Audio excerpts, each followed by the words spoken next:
shouldn't either. Before we move on, I just want to remind you that Rear Admiral Thomas Buchanan glibly said that the Biden administration is ready as we speak to engage in a nuclear exchange with Russia where that weapon will be used. And now that leads me to the question to Colonel Wilkerson. Sir, you've been in government. We've had nuclear weapons for a long time now, since Nagasaki and Hiroshima. We had the Cuban Missile Crisis. We had some other crises, but we have never used nuclear weapons in anger. Now we have an administration that says they're ready to use these weapons in anger. What has kept us from using nuclear weapons, and what is different about today that makes the probable use of nuclear weapons a reality? Yeah, let me give you a little history first. I know you know it, Scott, but I find increasingly that a lot of Americans don't. They had no idea that things like a pamphlet, a DA numbered pamphlet, Department of Army numbered pamphlet with a foreword in it by Lyndon Baines Johnson ever existed. I would hand it out to them and let them look at it. It instructed you on how to build a bomb shelter in your backyard. It instructed you on how to stock that bomb shelter, water, food, and other things. And it instructed you very detail-wise in how to establish emergency procedures for you and your family in order to follow the signals that would come out, hopefully, and you would be able to evacuate your home and go into your bomb shelter. They looked at it in askance. They couldn't believe that their government had put something out like that out. I tell you that, I reiterate that just to tell you how ignorant we are today, as opposed to how knowledgeable we became over the length and breadth of the Cold War. Now, I was born in 1945. By the time I was a sentient human being, if you will, I had to listen to my father, who had served in World War II as the B-17 guy over Europe, and was thoroughly fed up with that. So he transferred to the Army. It was the Army Air Force then. It wasn't very difficult to do. And he was in the Army National Guard in South Carolina. He commanded a rifle company in the Army National Guard. Well, I remember his concern expressed to my mother about going to Korea. And I got as an 8-year-old, I sort of had an interest in these things. And as I passed through my high school years and so forth, I paid a lot of attention to them. All to say that we were increasingly very aware in this country and became critically aware, I think, by the time of the first Reagan administration, that we could disappear and that we needed to have truly good leadership in order to prevent that. And if we had any empathy at all for the rest of the world, to prevent the destruction of the world, because it was becoming increasingly clear from scientific studies and analysis, some of which you've heard here, that the human race probably would not survive a general exchange of nuclear weapons. And as Scott has pointed out, they're even more powerful today. If you saw the movie Oppenheimer, I fully believe that Oppenheimer was as much concerned with what was going to come out of Manhattan, not at Los Alamos, but with Edward Teller and others pumping the reasons, for example, what was going to come out eventually, which has indeed come out. Much more powerful weapons that can destroy the planet. Maybe not push it off its axis and send it spiraling into the sun 4 billion years early, but certainly do enough damage to limit our ability to live here, maybe foreclose it altogether. Just the nuclear winter alone, we found an analysis from a strike of medium number of missiles between India and Pakistan, and we did this because in 2002 they came very close to doing it, would probably cause a nuclear winter because of the drift of the clouds that would affect farming in the United States all across the West, in some of the most prolific states, and maybe even cause a dramatic food shortage. Just a small exchange between nuclear weapon states, India and Pakistan. I reiterate all that just to tell you that today we are talking to no one. Throughout the far more serious, in my mind, crisis over Berlin in 1961, when they built the Scheinmauer, the Wall of Shame, we were on the verge of nuclear war, and it was existential for the Soviet Union. The German Democratic Republic, the GDR, East Germany, was disappearing. 10,000 people a week were crossing into West Germany. 200,000 crossed into West Germany in that year. They were disappearing. That was existential for Moscow, and they were going to go to nuclear war with us. There was no question in General Bruce Clark's mind, who was then commanding the army over there, turned his tanks around. They were parked in the concern with the gun facing in. He went out immediately and said, turn your tanks around, have the gun passing out. Oh, by the way, upload your basic load in your tanks now. It was a serious moment, and it took a lot of talk, and it had a lot of talk between almost everyone involved on both sides.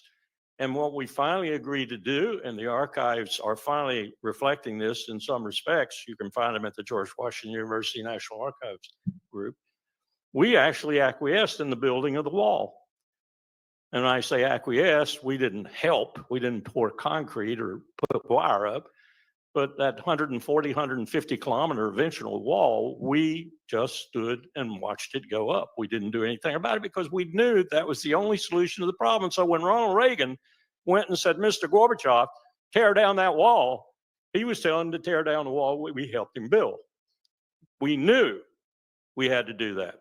And then along came Cuba, as Scott said, and it was much more dramatic, much shorter time frame, 13 days. Adlai Stevenson showing the pictures up at the UN and the crisis that resulted, and it was very serious there. I'm not trying to downplay it, but we've been here before, but we talked, and we prevented it. Now fast forward, April 10th, 2001. Dick Cheney and Donald Rumsfeld are trying to take over the United States government. Despite the inexperienced man sitting in the Oval, they knew they were really the executive power for the United States. One of the things the vice president wanted to do immediately was to start a war, or get as close to a Cold War, is a better way to put it, as possible with China. That was the ripe target to do it. Voila, all of a sudden, an EP-3, which is a very slow, lumbering naval reconnaissance plane, is flying south of Hainan Island, one of the most militarized places in China. And it strays a little close to Hainan Island, and this had been happening for weeks, and we had told the commander out there to cut it back a little bit. We knew something was going to happen. The Chinese Air Force came up to bounce our plane and scare it to death. And one of their very best pilots, in fact, he was later told to be their very best fighter pilot, he really got a kick out of, making the cockpit in the EP-3 turn brown, is the way they put it. So he did an afterburner up right in front of the cockpit of the EP-3, going, maybe 160 knots, something like that. He's going about 700 knots, and he's in full afterburner. He clips his wing on the front of the EP-3. He's dead. He goes down in the South China Sea. He's dead. The EP-3 is so crippled that it has to land on Hainan Island. Much secret gear on that plane. The crew is not able to destroy it all in time before the Chinese security people get out there and surround the plane. So we've got an emergency, a real emergency, just what Dick and Don were looking for. Colin Powell gets on his cell phone, mind you, calls the Chinese leadership party, which is traveling in South America. He gets Xi Jinping on the line, not Xi Jinping. Geez, I just lost his name. No, the man who knew more about North America than anybody in China. He's dead now. Anyway, really bright man, spoke fluent English. He gets him on the line, and he apprises the Chinese leadership party of the crisis that's just occurred in the South China Sea. They hadn't got word yet. So within 24 hours, Powell has fixed it. He fixed it simply by, they agreed to a communique that would be in Chinese, and we agreed to one that would be in English. And in the Chinese one, they would not apologize, and the English when they would, and vice versa. And it was all. I just want to clarify that what Colonel Wilkerson was referring to is the Hainan incident, which almost led to nuclear war. But what he is also referring to is former Chinese President Jiang Zemin. That was the former Chinese president that he was referring to. So I just wanted to put that out there because sometimes we forget things. So here we go. We're going to go back to the program now. Now, the story continues in that we sent Admiral Joe Pruer, four-star admiral, former ambassador to China for us, very good man. We sent him to sort of do obeisance, to apologize sincerely and sort of get the thing back on even keel again. The Chinese were very, very receptive to Joe Pruer, and they said, okay, if you'll tell your Pentagon to send an equivalent rank emissary, we'll give you the plane back. Rumsfeld sent a Navy junior grade lieutenant. The Chinese chopped the plane up in pieces and sent it back to the Pentagon cash on delivery, as you might imagine. My point there is that we averted a serious crisis by talking.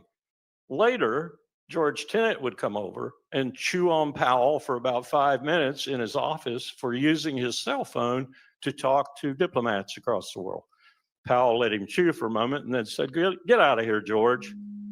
I'm not going to even accuse you of letting the NSA monitor my telephone calls. I bet you have transcripts, which George did. I'm doing diplomacy. And I'll damn well use the cell phone if I have to do diplomacy. And if it's an emergency, I'll do it every damn time. And he was sincere about it. And when he talked to Sergei Lavrov, the Russian, yes, he was the Russian foreign minister then too. Actually, I guess he was the foreign minister then. Not the ambassador, he was the foreign minister, I think. Maybe he was the ambassador. At any rate, he liked Sergei, and Sergei liked him. And they talked all the time. They talked about personal things. They talked about families. They talked about their countries. They talked about perestroika and glasnost and all the things that Gorbachev had brought and Yeltsin at that time and how much Yeltsin drank silly all the time. They talked about everything in the world they talk about, and they talked about serious diplomatic issues. We are doing none of that today. I had lunch along with 3 or 4 other people with the Russian ambassador several months ago. In fact, it was almost a year ago. At the time, he was shooting vodka so fast I knew he was concerned. He must have had 6 in the lobby where we had the reception and then another 10 at lunch. So he didn't deter him a bit. He gave a great talk. As we were leaving, I walked up to his aide and I said, can I approach the ambassador for a question and a comment by myself? He said, well, certainly. So I walked up to Antonov and I asked him how it was going. He said, they won't talk to me. I don't even talk to anyone in your government. Well, he's gone now and they haven't put an ambassador back in Washington for 7 months. And I made a query and he said, well, why should we put our best man there or anyone there? Well, they usually put their best person here, as you might imagine, because they won't talk to us. So we're not sending an ambassador. All to say, the most important component of stopping what Dr. Postol dramatically and graphically gave you a presentation about is non-existent now. Non-existent. There is a mandate in the Biden administration that no one talks to Russia. The only exception I've been able to discover that makes any difference is Lloyd Austin, the Secretary of Defense, who has a channel to his counterpart or someone like him in Russia with whom he can talk in an emergency, and they do from time to time talk. That's the most important missing ingredient today, and it makes absolutely no sense, and it makes me want to put Joe Biden behind bars. It is absolutely absurd. And at the same time that Powell would talk to Sergei all the time and on his cell phone, he would talk to the Chinese ambassador. He didn't like him as much, but he would talk to him. Main reason was because he didn't do small talk. And Powell thought small talk was an instrumental part of good diplomacy. Because if you don't have empathy for the other person's position, how the hell can you do good diplomacy? And you don't establish some sort of empathy either way unless you can talk to one another in a more or less friendly, personal fashion. And that's why the cell phone was so important to Powell, because it had become the instrument of communication in the world, as all of you well know. The last point I'd like to make is this. Just what was demonstrated here for a moment or two by the expert in the power of these weapons, and I hope I have given you a little insight into in terms of the past and the present and how different they are. And I should have chronicled also Scott's point about we the empire, the American empire, have single-handedly eliminated every nuclear weapons treaty that we devised during the Cold War, painstakingly, carefully, and with great reason to do so on both sides. We've destroyed them all, every single one of them, including the most dangerous of all, the INF Treaty, in terms of the weaponry, because that weaponry is the kind that Scott was talking about. It's the kind that's easy to move, easy to hide, and easy to shoot. It's that intermediate force that's the most dangerous and appeals to people like me in the military as being just another military weapon with a lot more striking power. So it's a very dangerous weapon, and we're proliferating those again now, and we have no treaty whatsoever. So if you want to wake up tomorrow morning to a mushroom cloud or 2 or 3 or 5,000, let your government continue on its present path. And I have to say, I take exception to some people that say, because I've done a lot of studying of the people he's apparently going to appoint to principal cabinet positions, and him himself in his first 4 years. And I don't think there's relief coming with this particular individual, certainly not from the people he's putting in cabinet positions. So this is not going to relieve itself anytime soon. In my view, it's going to get worse. And I could finish, I won't, I've taken too long already, but I could finish by telling you how I think I could design for you a very, very believable, credible, not incredible at all scenario where we and our poodle in London march ourselves into a nuclear war in Ukraine with very logical steps taken along the way that would, in mass, in total, would be utter illogic.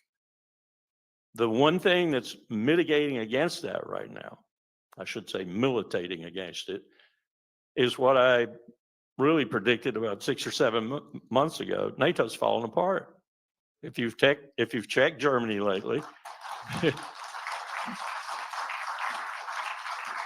it's not just Slovakia and Hungary. France has fallen apart.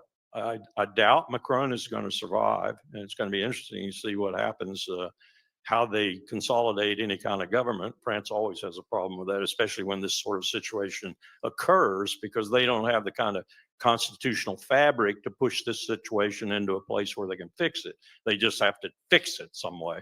And Germany's fallen apart because we did Nord Stream and because their economy is collapsing. And Schultz is very short term. I'll raise my right hand, put it on the Bible, guarantee you that. So it's falling apart except for our poodle in London and basically us. And we're going to get to the point where it's a matter, and this is horrible to say, it's a matter of Joe Biden's pride or Donald Trump's pride or the collective conglomerate of our government's pride. And we're going to do something really stupid. And I take exception to what Scott said. I know he didn't mean to say it the way he said it. We did use nuclear weapons in anger twice in 1945. And we will be the one who uses them first again in the 21st century, guaranteed.